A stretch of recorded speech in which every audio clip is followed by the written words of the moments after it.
satu masalah yang ramai orang alami, tapi tak ramai nak cerita. Bila susah nak buang air besar, hidup pun jadi tak selesa, mood pun boleh berubah. Pernah tak rasa macam ni? Dah duduk lama kat tandas tapi tak jadi-jadi. Perut rasa penuh, badan rasa berat, otak pun tak boleh fokus. Bila hidup dah penuh dengan kerja, anak dan stres, sembelit ni senang je nak jadi tetamu tak diundang. Sekarang, jom kita tengok 13 punca sembelit yang selalu terjadi, terutamanya bagi kita yang hidup dalam dunia serba sibuk dan laju ni. Nak lebih tips kesihatan, subscribe MyPati channel sekarang dan nyalakan loceng notifikasi. MyPati, lebih sesuai untuk Malaysian.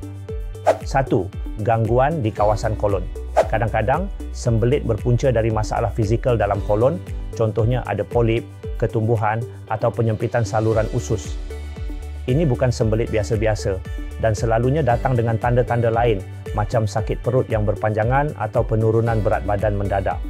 Kalau ada simptom pelik macam tu, cepat-cepatlah jumpa doktor. 2. Gangguan gastrosus. Kalau korang ada IBS, Irritable Bowel Syndrome, atau masalah gastrik kronik, usus boleh jadi confused. Sekejap cirit, sekejap sembelit. Sistem penghadaman jadi tak stabil dan sembelit pun datang tak kira masa. 3. Ubat-ubatan dan suplemen. Ramai tak tahu yang ubat harian boleh jadi punca. Contohnya ubat tahan sakit jenis opioid, suplemen zat besi, ubat tekanan darah tinggi atau antidepresan. Semua ni boleh buat najis jadi keras atau melambatkan pergerakan usus. Bila ambil ubat, penting untuk kawal diet dan minum air cukup. 4. Perubahan tempat atau rutin. Korang perasan tak bila pergi bercuti, tiba-tiba susah nak membuang. Bila kita tukar tempat, waktu makan dan aktiviti harian pun berubah, badan perlukan masa untuk adapt. Even tukar waktu kerja dari siang ke malam pun boleh bagi kesan pada sistem penghadaman. 5. Tak cukup serat dalam diet. Ini punca paling common dan paling senang nak ubah. Serat bantu jadikan najis lebih lembut dan senang bergerak dalam usus. Tapi gaya makan kita, roti putih, nasi lemak hari-hari, sayur pun ala kadar, memang kurang serat. 6. Kurang pergerakan fizikal. Aktiviti fizikal merangsang pergerakan usus. Bila kerja office, duduk je dari pagi sampai petang, lepas tu sambung tengok Netflix, badan jadi statik, usus pun ikut malas. 7. Pengambilan kafein yang berlebihan.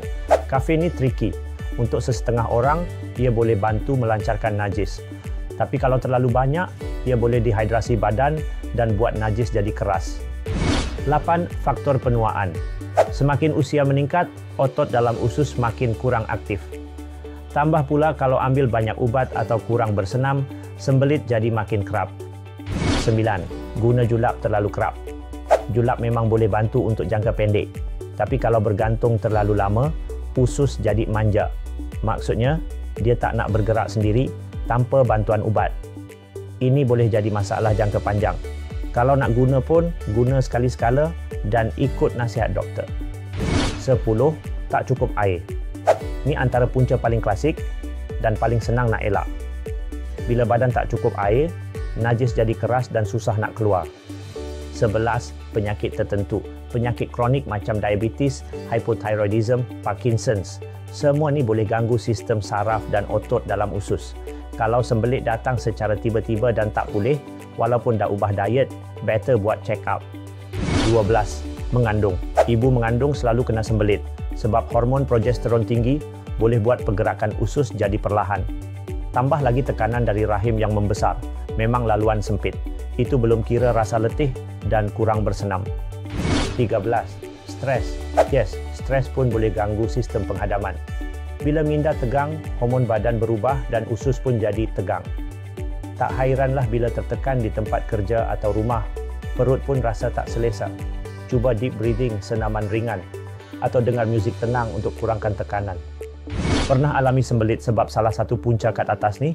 Komen saya pernah dan share pengalaman korang. Mungkin boleh bantu orang lain rasa tak keseorangan. Jangan lupa tekan like, share dan subscribe untuk lebih banyak tips kesihatan daripada MyPati.